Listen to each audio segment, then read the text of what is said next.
नमस्कार मित्रांनो, या व्हिडिओमध्ये आपण आफ्रिका खंडाची मॅपिंग करणार आहोत. ही फाईल तुम्हाला टेलिग्राम चॅनलवरती टाकली आहे, तर त्याच्यावरती भेटेल आणि फाईल ओपन करायची आहे. जे जे सांगतो ते नोट करायचं किंवा मग त्याला हायलाईट करत चालायचं. बघा, पहिल्यांदा आपण आफ्रिका खंडातले देश आणि त्याच्या महत्वाचे जे देश आहेत त्याच्या राजधानी बघून घेऊ. सगळ्यात पहिले जर बघायचं झालं तर मोरोक्को मध्ये आता रिसेंटली भूकंप झालेला. तर इथे यांनी दोन दिले, एक राबत म्हणून आणि एक कासाल ब्लांका. तर हे चेक करावं लागेल की ह्या दोन राजधान्या आहे की काय म्हणून. पण मोरोक्को लक्षात ठेवा, मोरोक्कोचं लोकेशन कुठे आहे तर ते नॉर्थ वेस्टर्न साईडला आहे आणि इथंच तुम्हाला अटलस माउंटन बघायला भेटेल. पुढे अल्जेरिया आहे.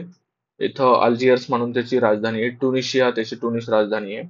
इथं आणि अजून एक ट्युनिशियाला इथं अरब स्प्रिंग जे आपण म्हणतो इथनं सुरुवात झालेली ट्युनिशियापासून. लिबिया, इजिप्त हे नॉर्दर्न साईडचे देश आहेत. इकडे जर आपण वेस्टर्न साईडला गेलो तर वेस्टर्न सहारा नावातच तसे आहे. त्याच्यानंतर माली आहे, मॉरिटानिया आहे, इथं सेनेगल नावाचा देश आहे, गॅम्बिया आहे, सियरा लिओन आहे, गुनिया आहे, आयव्हरी कोस्ट आहे, नायजेरिया, नायजर, माली, चाड. चाड बघा, चाड देश हा मध्यभागी येतो, म्हणजे याला समुद्राची बाउंड्री नाही येतं, याला आपण भूवेष्टीत म्हणू शकतो चाड देशाला.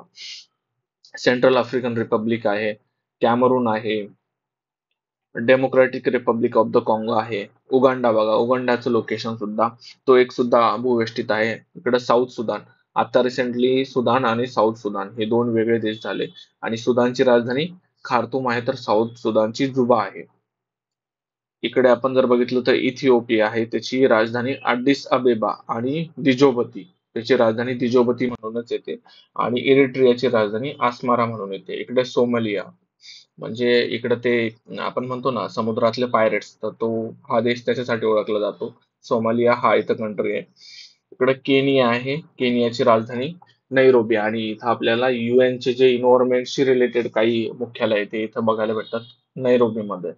then इकडे टांझानिया आहे. आपल्या टांझानियामध्ये बघा, टांझानियामध्ये वोल्कॅनो आहे, मला नाव विसरतंय त्याचं आता. then मालावी, इकडं झांबिया. साऊथला आलो तर आपण नामिबिया भेटतं, बोत्सवाना. साऊथ आफ्रिका बघा सगळ्यात खाली, आणि साऊथ आफ्रिकाच्या याच्यामध्ये सुद्धा एक देश आहे लेसोतो म्हणून. म्हणजे साऊथ आफ्रिकाच्या चारी बाजूने हा वेढलेला देश आहे लेसोतो. स्वाझीलँड हा सुद्धा एक देश आहे. झिम्बाब्वेचं लोकेशन बघा, मोझाम्बिक बघा, आणि इकडे हे मादागास्कर बेट बघा, कोमोरोस आइसलँड आहे. ह्या पण देशांचं लोकेशन बघितलं. आता भूवेष्टीत देश बघणार आहोत. भूवेष्टीत देशाचा अर्थ काय असतो की त्याला समुद्राची बाउंड्री लागलेली नसते. बघा तुम्हाला इथे कुठे समुद्राची बाउंड्री नाही. तर पहिला देश माली आहे, बुर्किना फासो. बुर्किना फासो आता रिसेंटली खूप न्यूज मध्ये आहे. ऍक्च्युली इथं आतंकवादी संघटना खूप जास्त ऍक्टिव्ह आहेत. आणि फ्रान्सने आता रिसेंटली इथे एक ऑपरेशन लॉन्च केलं होतं. आणि ही फ्रान्सची पहिल्यांदा एक कॉलोनी होती, म्हणजे जसं ब्रिटिशांचं राज्य आपल्या भारत देशावर होतं तसं फ्रान्सची ही कॉलोनी होती. इथे नायजर देश आहे, चाड आहे, central African Republic, south Sudan, Ethiopia, Uganda, Rwanda आणि बुरुंडी. इकडे मालावी येतं, झांबिया येतं, झिम्बाब्वे येतं आणि बोट्सवाना येतं. देन मी तुम्हाला सांगितलं लेसोतो हा देश साऊथ आफ्रिकाच्या पूर्ण भूवेष्टीत आहे, आणि एक स्वाझीलँड येतं. त्याला व्यवस्थित नोट करा. वारंवार वारंवार याच्याकडे बघत राहा, म्हणजे लक्षात राहील, पाठ करायची गरज नाहीये. सहारा, तर बघा आपण सहाराचं वाळवंट बघतो, त्याचं लोकेशन बघा. मध्ये ही फॅक्ट तुम्ही पाठ करत असाल किंवा कन्सेप्ट आहे की जे पण आपलं लॅटिट्यूड आहे, लॅटिट्यूड म्हणजे ज्या आपल्या आडव्या रेषा आहे, तर त्या 20 ते 30 मध्ये आपण त्याला हॉर्स लॅटिट्यूड म्हणतो, किंवा मग तिथं आपल्याला डिझर्ट बघायला भेटतात. त्याच्यानंतर अटलासचं लोकेशन त्यांनी एकदा विचारलेलं, राज्यसेवाचा हा PYQ आहे की अटलासचं लोकेशन कुठे आहे, तर ते नॉर्थ वेस्टर्न म्हणजे आग्नेयेला येतं ते. तर बघा तुम्ही हे आग्नेयेला येतं. पुढे लिबियन डिझर्टचं लोकेशन बघा, इकडे हॉगर टिबेस्टी म्हणून सुद्धा आहे. आणि जगातलं सगळ्यात मोठं वाळवंट ही फॅक्ट आहे सहाराची. त्याच्यानंतर खाली दारफूरचं वाळवंट येतं. हा दारफूर रिजन जो आहे तो सुदानमध्ये येतो. आणि आता रिसेंटली इथं खूप मोठा व्हायलन्स म्हणजे हिंसा झाली, ते सुदान आणि साऊथ सुदान वेगळं होताना. नुबियन डिझर्टचं लोकेशन बघा, नाईल रिव्हर, जगातली सगळ्यात लांब नदी जर कोणती असेल ती नाईल, आणि कुठून वाहते, आफ्रिका खंडातनं. इथं बघा ती इजिप्त देशामध्ये, इजिप्तच्या राजधानीमधनं तिला असे फाटे पडतात आणि मग ती मेडिटेरियन सी मध्ये ड्रेन होते. इकडे आफ्रिका खंडाच्या आपण म्हणू शकतो पूर्वे बाजूला रेड सी आहे आणि इथं तुम्हाला इथिओपियन हायलँड्स बघायला भेटतात. इथूनच या नाईल रिव्हरचा हे होतो, म्हणजे इथं याचे दोन प्रकार पडतात, एक व्हाईट नाईल आणि ब्लू नाईल. तर इथनं ती ओरिजिनेट होते, एक व्हिक्टोरिया लेक मधनं आणि एक इथिओपियन हायलँड्स वरनं. मग त्याची पुढे त्या दोन्ही नद्या मिळतात आणि नाईल म्हणून पुढे त्या मेडिटेरियन सीला मिळतात. त्याच्यानंतर काँगो काँगो रिव्हर महत्वाची आहे आणि ही इक्वेटरला दोनदा छेदते. म्हणजे इक्वेटर हे असं जातात की ती इक्वेटरला दोनदा छेदते, हे एकदा आणि इथून दोनदा. विक्टोरियाचं लोकेशन बघा. हे आफ्रिका खंडातलं सगळ्यात मोठं सरोवर आहे. लेक टांगानिका बघा, लेक मालवी बघा. तर याचा पण राज्यसेवा मुख्य 2023 ला प्रश्न विचारलेला, नॉर्थ टू साऊथचा क्रम विचारलेला. तर इथं मी एटीएम लक्षात ठेवा. एटीएम ए लाच तुम्ही व्ही कन्सिडर करा, म्हणजे ए ला जर उलट गेलं तर व्ही येतं आणि मग त्यानुसार लक्षात ठेवा. पहिले विक्टोरिया, मग टांगानिका आणि मालावी येतं. खाली मी या संदर्भात क्वेश्चन सुद्धा दिले प्रॅक्टिस करण्यासाठी. मोझांबिक चॅनल येतं, मादागास्कर आणि मेन जे आफ्रिका खंड आहे त्याच्यामध्ये. झांबेची रिव्हर, तिचं वैशिष्ट्य असं आहे ना की ती इंडियन ओशन मध्ये ड्रेन करते. आणि कालाहारी डिझर्ट बघा इकडे, इकडे नामीब डिझर्ट आहे. आता रिसेंटली आपण तिकडून चित्ते आणले, तर ते ह्या नामिबिया देशामधनं आणले. तर हा नामीब डिझर्ट इथं वास्तव होतं त्या चित्त्यांचं. कटांगाना प्लॅटो इथे बघा. आणि हे जे नामीब डिझर्ट आहे याला डेसिकेटिंग इफेक्ट जे येतात, डेसिकेटिंग इफेक्ट ही जॉग्राफी मधली संकल्पना आहे. इथं आय होप तुम्ही वाचली असेल ती. तर इथनं एक कोल्ड करंट वाढतं, कॅनरी करंट म्हणून, आणि ते ह्या वाळवंटांना डेसिकेटिंग इफेक्ट देतं. आणि इथं जे करंट आहे, सॉरी, इथं बेनिगोला करंट आहे. इथं माझ्याकडून चूक झाली आहे. इथं बेनिगोला करंट आहे आणि इथं कॅनरी करंट आहे ऍक्च्युली. पुढे आपण बघूया, ह्या गोष्टी आपण पुढे डिटेल मध्ये बघणार आहे. ऍटलास माउंटेनचं लोकेशन आपण बघितलं, सहारा डेझर्ट बघितला. हा, नायजर रिव्हर बघून घ्या एकदा प्रॉपरली. की नायजर रिव्हर ही आपल्याला काइंड ऑफ नॉर्थ वेस्ट मध्येच बघायला भेटते. नाईल रिव्हर आपण बघितली, काँगो सुद्धा आपण बघितली. गल्फ ऑफ गुनिया बघा आणि इक्वेटर कसा जातोय ते पण बघा. काँगो रिव्हरला दोनदा छेदतोय. लेक व्हिक्टोरिया बघा, लेक व्हिक्टोरिया मधनं नॉर्थच्या साईडला आपलं हे जात आहे, इक्वेटर जात आहे. लेक टांगानिका बघा, मालवी बघा, हे पण बघितलं आपण. झांबेश्वरी रिव्हरचं मी वैशिष्ट्य सांगितलं की ती इंडियन ओशन, हिंदी महासागरामध्ये येऊन मिळते. कालाहारी डिझर्ट आणि नामीब डिझर्ट या दोन्ही गोष्टी आपण बघितल्या. पुढे, हा हा प्रश्न अजून तरी आयोगाने विचारलेला नाहीये, पण टेस्ट सिरीज मध्ये विचारतात. तर ते कमी मार्क्स येतात त्याची भीती राहते, त्यासाठी पाठ करा, आयोग पण विचारेल. तर युपीएससीला हा प्रश्न विचारला जातो, इक्वेटर कोणकोणत्या कंट्रीज मध्ये पास होतं. तर त्याचं मी एक निमॉनिक बनवलं होतं, जीएस डक्स म्हणून.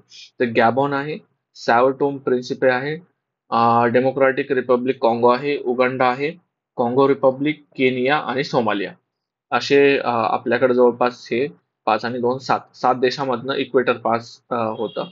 त्याच्यानंतर ऍटलस माउंटेनचं लोकेशन बघा. आता ऍटलस माउंटेन, हा ऍटलस माउंटेनचं जे फॉर्मेशन आहे, जॉग्राफीमध्ये तुम्ही बघितलं असेल की कन्व्हर्जन प्लेट बाउंड्रीमुळे हा फोल्ड माउंटेन आहे. याला घडी पर्वत म्हणतात.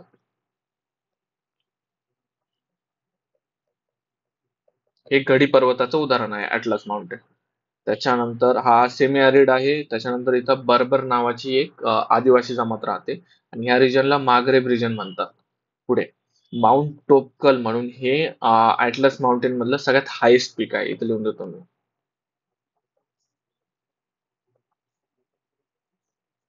Highest peak in Atlas mountain, mount Toubkal. जोड्या लावामध्ये विचारू शकता. हा, रिव्हर नाईल बघा, मी सांगितलेलं तुम्हाला कैरो राजधानी आहे इजिप्तची, तर त्या कैरो राजधानी मधनं जाते ती आणि मग इकडे ही मेडिटेरियन सी मध्ये ड्रेन होते. त्याच्यानंतर कोणकोणत्या देशामधनं वाहते जर म्हटलं तर आपण इथं बघा, लेक व्हिक्टोरिया मधनं तिची व्हाईट नाईल म्हणून ही जी उपनदी ती ओरिजिनेट होते आणि इकडं लेक तावा, जे की इथोपियन हायलँड्स मध्ये येतात, तिथनं ब्ल्यू नाईल ओरिजिनल होती आणि ती येऊन मिळतात दोघी जणी खार्तूम इथं, सुदानची राजधानी इथं. आणि मग त्या तसंच वाहत वाहत इजिप्त मध्ये एंट्री करतात आणि मग कायरो, इजिप्तच्या राजधानी थ्रू मेडिटेरियन सी मध्ये जातात. जगातली सगळ्यात लांब नदी आहे, हे फॅक्ट लक्षात ठेवा. आणि लेक व्हिक्टोरिया सुद्धा आफ्रिका खंडातलं सगळ्यात मोठं सरोवर आहे. पुढे, आणि ह्या नदीवरती ना ऍक्च्युली सुदाननी एक डॅम बांधलेला आणि तो डॅम बांधला म्हणून इकडे पाण्याचा पुरवठा कमी होत होता आणि इकडे डिझर्ट रिजन आहे. तर इव्हन इजिप्तने युद्धाची तयारी केली होती, की म्हणजे सुदानवरती आक्रमण करायची तयारी केली होती. एवढा वॉटरचा इश्यू आहे तिकडे. पुढे, हे प्रश्नाची उत्तरं तुम्ही शोधायची आहे. हा, इथं ईस्ट आफ्रिकन रिफ्ट आहे. तर ही रिफ्ट कशी झाली ना, इथं 3 प्लेट्स असतात आणि त्या 3 प्लेट एकमेकापासून वेगळं व्हायला बघतात. इथं फक्त महत्वाचं लक्षात ठेवा, अफार ट्रायंगल जर कुठे येतो हे विचारलं तर ते लक्षात ठेवा. गल्फ ऑफ सुएज आहे हे पण बघणार आहोत. झाग्रस माउंटेन हे आपण जे इराणचा रिजन बघतो तिकडे झाग्रस माउंटेन येतं. हे मिडल ईस्ट मध्ये कव्हर करू. पुढे 3 प्लेट्स एकमेकांना वेगळं खेचताय, म्हणजे ही एक प्लेट, ही एक प्लेट, ही एक प्लेट, ही हिला इकडं खेचते, ही इकडं आणि ही इकडं. त्याच्यामुळं ही जी रिफ्ट व्हॅली ही तयार झालेली आहे. आणि त्या 3 प्लेट कोणत्या? आफ्रिकन नुबियन प्लेट आहे, अरेबियन प्लेट आहे आणि एक सोमालियन मायक्रो प्लेट आहे. पुढे हा ऍक्टिव्ह व्होल्कॅनिक रिजन आहे, हा जो रिफ्ट व्हॅलीचा रिजन आहे तो. आणि याला अफार ट्रायंगल म्हणतात. आणि न्यूज मध्ये काय असतं तर माउंट किलिमांजारो कुठे येते ते टांझानियामध्ये आहे. आणि डॉर्मंट व्होल्कॅनो येतो. आणि हायेस्ट पीक आहे आफ्रिका खंडामधला तो. माउंट किलिमांजारोचं लोकेशन लक्षात ठेवा, टांझानिया देशामध्ये येतो. पुढे अल्बर्टाईन रिफ्ट, तेच मी आता तुम्हाला सांगितलं अफार ट्रायंगल, त्याच्यामध्ये हे एक एक्झाम्पल येतं. आणि जे अल्बर्टाईन रिफ्ट आहे तिथं हाय बायोडायव्हर्सिटी झोन येतो. म्हणजे बघा, इक्वेटर जिथून पास होतं तिथं हाय बायोडायव्हर्सिटी असते सरासरी. आफ्रिकन ग्रेट लेक्स, आता याच्यावरती प्रश्न विचारलाय 23 ला, अजून विचारण्याची शक्यता आहे. तर याचं नॉर्थ टू साऊथ लोकेशन करून ठेवा. इकडे अल्बर्टचं टांगानिका, लेक मालावी, लेक चिल्वा आणि लेक कारिबा इकडे आहे. लेक तुर्काना, लेक क्योगा आणि लेक व्हिक्टोरिया. तर लेक व्हिक्टोरियाचं आपण बघितलं की असं आपलं इक्वेटर पास होतं. Lake Victoria second largest fresh water lake in the world, ही फॅक्ट आहे. जगातलं दुसरं सगळ्यात मोठं गोड्या पाण्याचं सरोवर आहे ते. तर सगळ्यात मोठं कोणतं आहे तर सांगा मला, लेक बैकल आहे का?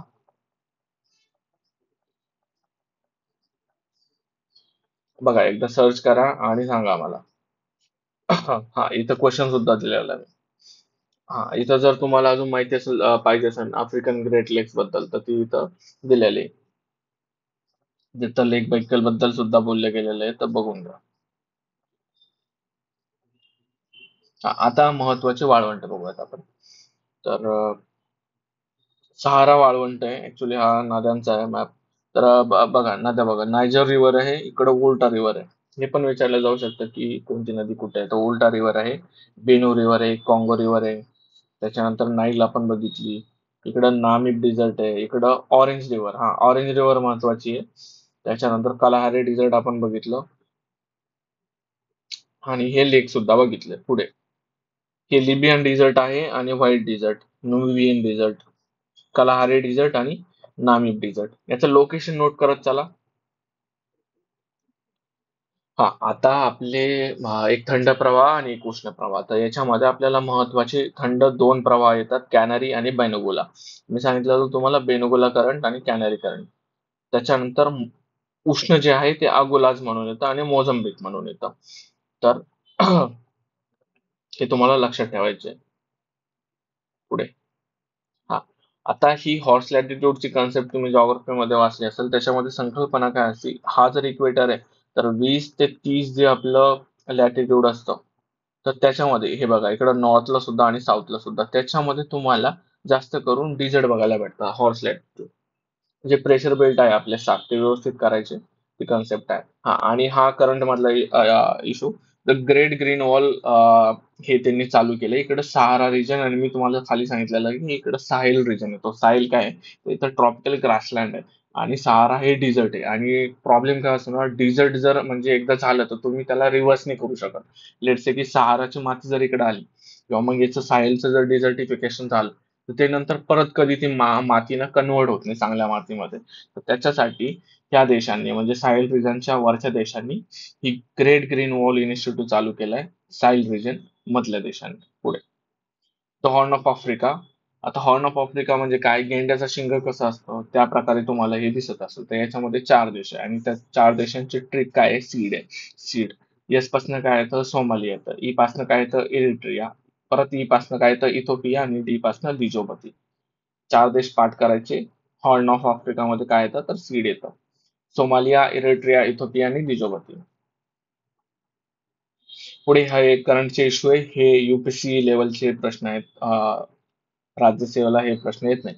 तरी बघून घ्या, गुनिया नावाचा देश आहे आफ्रिकेमधला. तिथे चायनीज नेव्हल बेस म्हणजे चायनाने त्यांचं नेव्हल बेस बनवलं होतं आणि असे प्रश्न युपीएससीला येतात.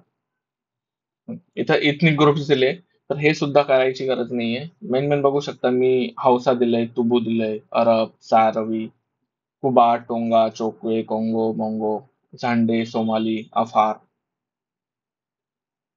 पुढे आता रिसेंटली झालं काय गॅमिबिया देशामध्ये आपण आपल्या इकडचं औषधी पाठवतो. तिथं काय झालं डायथिलिन ग्लायकोल नावाचं जे एक सिरप होतं कफ सिरप त्याने ना तिथं 66 मुलांचा मृत्यू झाला जवळपास. तर मग त्याच्यावरती त्यांनी बंदी आणली होती. तर हे न्यूज मध्ये होतं म्हणून सांगितलं. आणि हे रेफ्युजी कॅम्प होते आफ्रिकामधले याच्यावरती आय थिंक 2022 ला प्रश्न विचारलेले युपीएससीने. तर इथे करायची गरज नाही. वाचायचं असेल तर मी याच्यात दिलंय प्रॉपरली तर बघून घेऊ शकता. हा टायग्रे रिजन आणि अफार रिजन कुठे येतो तर असं विचारलं तर ते इथिओपियामध्ये येतात. आणि फक्त म्हणजे युपीएससीची आदत आहे असे प्रश्न विचारायचे की कुठे कन्फ्लिक्ट चालू आहे. टायग्रे अफार म्हटलं तर ते इथिओपियामध्ये येतं. त्या हिशोबाने लक्षात ठेवा. इथं स्मॉल टेस्ट आहे 4-5 प्रश्नाची सोडवू शकता तुम्ही. पुढे आईसलँड बघून घेऊयात आपण आफ्रिकेमधले. एक साल आईसलँड येतं कुठे येतं बघा त्याचं लोकेशन बघा. वेस्टर्न पश्चिम दिशेला येतं ते. साऊथ ओम सुद्धा बघा पश्चिमेला येतं एकदम नॉर्थला मेडिटेरियन सी मध्ये जेरबा म्हणून येतं. इकडे आपण हिंदू महासागरामध्ये जर बघितलं तर प्रासलिन येतं, मॉरिशियस येतं, रियुनियन येतं, मोहेले, नोझेबे, झांझिबार आणि लामो आईसलँड. त्याच्यातलं मॉरिशियस आणि रियुनियन महत्वाचं आहे आणि इकडं साओटोम महत्वाचं आहे. एवढे जरी लिहिले तरी भरपूर झाले. सेंट हेलेना बघा. सेंट हेलेना त्याच्यानंतर ट्रिस्टन डी कुना आणि हे जे छोटे छोटे बेट आहे ना हे अजून सुद्धा फ्रान्स किंवा मग युनायटेड किंगडम किंवा स्पेन या देशांच्या ताब्यामध्ये आहेत. टुगेला वॉटरफॉल्स हा वॉटरफॉल्स जगातला दुसरा सेकंड हायस्ट वॉटरफॉल आहे जगातला 2 नंबरचा सगळ्यात उंच वॉटरफॉल. टुगेला वॉटरफॉल जर विचारलं कुठे आहे तो आफ्रिकामध्ये आणि जगातला 2 नंबरचा सगळ्यात उंच वॉटरफॉल आहे.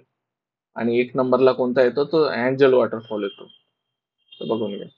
अँजल वॉटरफॉल कुठे तो व्हेनेझुएलामध्ये येतो आणि टुगेला आफ्रिकामध्ये. आफ्रिकामधला सगळ्यात हायेस्ट येतो टुगेला. मग हे लक्षात ठेवा. हे ऍक्च्युली राज्यसेवा मेन्सला विचारत आहे असे क्वेश्चन तर पूर्वला पण टाकू शकतात. 23 ला टाकले त्यांनी. अँजल फॉल आणि टुगेला फॉल्स. पुढे इथं परत मिनी टेस्ट आहे 10 क्वेश्चनची. हे क्वेश्चन तुम्हाला सोडवायचे. इथं बघा which of the following African river crosses the equator twice during the its course. मी हा क्वेश्चन डिस्कस केला. कॉंगो कॉंगो ही रिव्हर आहे जी इक्वेटरला दोनदा छेदते. मी असं दाखवलं होतं. पुढे हे प्रश्न सोडवा तुम्ही फायदा होईल तुम्हाला कंटेंट सुद्धा मिळेल. भरपूर प्रश्न आहे 20-25 प्रश्न आहे जवळपास. हा पुढे आपण बघूया व्हिक्टोरिया फॉल्स. मी सांगितलेलं तुम्हाला व्हिक्टोरिया वॉटरफॉल हा झांबेजी रिव्हर वरती आहे आणि अं, हा लोकेटेड आहे बॉर्डरवरती. झांबिया आणि झिम्बाब्वेच्या बॉर्डरवरती आहे व्हिक्टोरिया वॉटरफॉल. कोणत्या 2 देशाच्या झांबिया आणि झिम्बाब्वे. ते झिम्बाब्वे जे आपल्याकडे क्रिकेट खेळायला येतं ते. त्याच्यानंतर PYQ आहे ऑरेंज रिव्हर ड्रेन्स इनटू असं विचारलंय म्हणजे ही ऑरेंज नदी कोणत्या समुद्रात जाऊन मिळते तर ती अटलांटिक ओशन मध्ये मिळते. आणि मी इथं सांगितलेलं तुम्हाला झांबीजी रिव्हर कुठे जाऊन मिळते तर ती मिळते इंडियन ओशन मध्ये. आणि विक्टोरिया वॉटरफॉल तुम्हाला जे सांगितलं ते इथं आणि विक्टोरिया लेक बघा इकडे आहे. म्हणजे 2 लोकेशन वेगळे आहेत. बघून घ्या इकडे झांबिया आणि झिम्बाब्वे असे 2 देश सांगितले. त्याच्यानंतर इकडे बघा हे अँगोला बेसिन, वॉल्विस रिज आणि केप बेसिन काही जास्त महत्वाचं नाही. महत्वाचे पठार बघू. आगारचं पठार आहे, गोसेन डॉर्सल आहे, तिबेस्ती मासिप, इन्नेडी प्लाटू, ओबांगू शारी डिवाइड, इथोपियन मासिप, त्याच्यानंतर ड्रेकनबर्स, अँगोला आणि ईस्ट आफ्रिकन प्लाटू. एवढे करा बस झालं महत्वाचे. साऊथ आफ्रिकामध्ये 3 कॅपिटल आहे. त्याचं 3 कॅपिटल कोणते ते बघू आपण. प्रेटोरिया, ब्लोमफोंटेन आणि केपटाऊन. आपल्याकडे असं कोणतं राज्य आहे जिथं किती सध्या 3 कॅपिटल आहे तर त्या अँगलने सुद्धा लक्षात ठेवा. साऊथ आफ्रिकामध्ये 3 कॅपिटल आहेत. हा मेजर पोर्ट्स म्हणजे महत्वाचे बंदर कोणकोणते तर टांगेर करा, दकार करा. महत्वाचे इकडे रिचार्ड्स बे म्हणून आहे आणि सोखाना. सोखाना इजिप्त मध्ये येतो. खूप महत्वाचा आहे पोर्ट. हा, एन्शियंट सिव्हिलायझेशन जर बघितलंय म्हणजे मी कोणताच अँगल सोडला नाही मॅपिंगचा, प्रत्येक अँगल कव्हर करायचा प्रयत्न केला. ऍक्च्युली युपीएससी साठी केलं होतं मी, पण राज्यसेवाचे प्रश्न माझ्या याच्यातून सॉल्व्ह होतात. टेस्ट सिरीजला लिटरली जर 15 प्रश्न आले तर माझे आउट ऑफ प्रश्न किंवा मग एखादा प्रश्न चुकतो. तर त्याच्यासाठी हे घेतोय. एन्शियंट सिव्हिलायझेशन ऍक्सम आहे, कूस आहे, इजिप्त आहे, घाना आहे आणि झिम्बाब्वे आहे. पुढे आता हे ट्रॉपिक ऑफ कॅन्सर म्हणजे काय? 23 डिग्री नॉर्थ. ऍक्च्युली ते 23.5 डिग्री नॉर्थ असतं एक्झॅक्टली. तर आफ्रिकामधले कोणकोणत्या देशामधनं पास होतात ट्रॉपिक ऑफ कॅन्सर, त्याला कर्कवृत्त म्हणतात मराठीतून आय गेस. तर त्याची ट्रिक आहे यम लॉ मेन, इथं मेन आहे, ई आहे, येस नाही इथे. तर मॉरिटानिया, एल पासनं लिबिया, ए पासनं अल्जेरिया, डब्ल्यू पासनं वेस्टर्न सहारा, एम पासनं माली, ई पासनं इजिप्त आणि एन पासनं नायजर. हे पाठ करा, परत परत बघा आणि लिहून काढा. ट्रॉपिक ऑफ कॅप्रिकॉन म्हणजे मकर वृत्त, जे खालचं असतं आपण साऊथ, 23 डिग्री साऊथ, ते कोणकोणत्या देशातनं पास होतं तर त्याचं ट्रिक आहे शबनम म्हणून केलेलं मी. South Africa, Botswana, Namibia, Mozambique आणि मादागास्कार.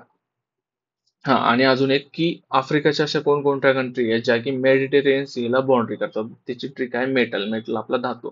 मोरोक्को आहे, इजिप्त आहे, ट्युनिशिया, अल्जेरिया आणि लिबिया. कुठे बघूया. हम्म. या महत्वाच्या स्टेट बघूया. गिब्राल्टर स्टेट आहे. त्याच्यानंतर state of Gibraltar he Morocco आणि स्पेन, म्हणजे इकडे वरती युरोप आणि खाली आफ्रिका याच्यामधनं जाते. मग तुम्ही अटलांटिक ओशन मध्ये एंट्री करता आणि इकडे जर बघितलं तर मेडिटेरियन सी, म्हणजे मेडिटेरियन सी आणि अटलांटिक ओशनला कोण कनेक्ट करतं असा जर प्रश्न आला तर ते स्टेट ऑफ गिब्राल्टर आहे. आणि हिच्यावरती जो मोस्ट ऑफ द ताबा आहे ना तो स्पेनचा आहे. पुढे African countries bordering red sea, हे आपण बघितलं सीड म्हणून सुदान, इरिट्रिया, इजिप्त आणि दुजोगती. आणि हे UPSC ला विचारलेले प्रश्न म्हणजे अशा लेवलचे प्रश्न येतात बघा, की अनाटोलिया कुठे. आता हा हा प्रश्न बघा. अॅनाटोलिया आता तुर्कीमध्ये भूकंप झालेला, तर तिथे 2-3 प्लेट होत्या ज्याचं की थोडंसं इकडे इकडे सरकले आणि मग खूप विध्वंसक भूकंप झाला. तर त्या हिशोबाने हा प्रश्न विचारलेला होता आणि मी कव्हर केल्या ह्या गोष्टी. तर म्हणजे UPSC चे प्रश्न सुद्धा तुमचे कव्हर होतात. मी इथं मिलिटरी नॅव्हल बेस दिले त्यांनी, तर ते सुद्धा कव्हर केले, पण हे करायचे नाहीये MPSC वाल्यांनी. हा, इथं आपला आफ्रिका खंडाचं मॅपिंग संपलं.